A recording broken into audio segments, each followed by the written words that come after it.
bakit ang tawag sa iyo dito is that you are Mr. Reimbursement Man? Anong ibig sabihin nun? Kasi ma'am, mabilis tayong kumilos. Ayaw natin ng proseso.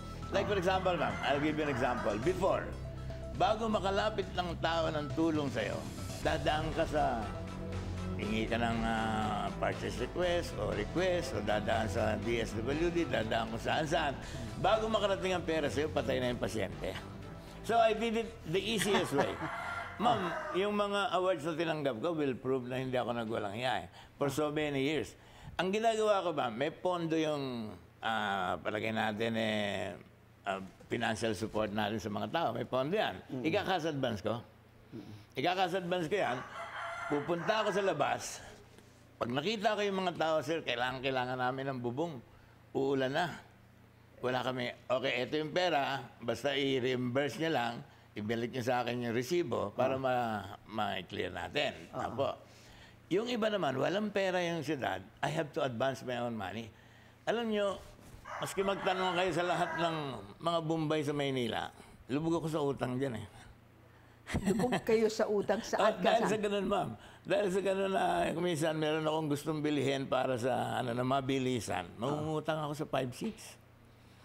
Para lang maabonohan natin sa Manila. Mabilis. Oo. Tapos pag naabono yun, at saka namin nire-reimburse. Para mabilis yung pero proseso. Pero magkano ito?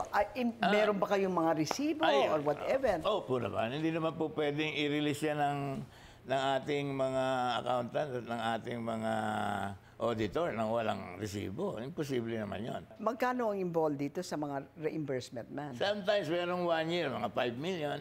Or 6 million, ganyan naman. Magkano ang total budget ng Puerto Princesa? Ngayon, 1.5 billion. Ira pa lang. Ira pa lang yun, ma'am.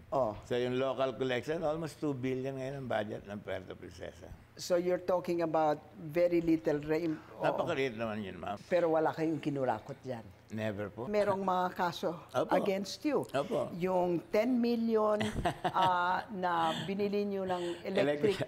Andyan, ma'am.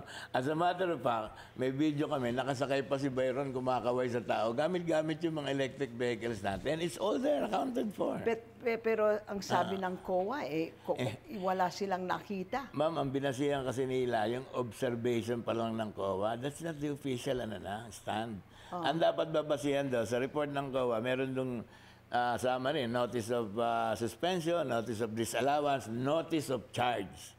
Kung talagang meron kang ginawa, susulat yung COA, ito yung notice of charge. Ibig sabihin, kinasuhan ka na namin dahil sa ano mo. Wala yun, ma'am eh. Binasi lang nila sa early findings. Observation. Hindi talaga ano pa yun, ma'am.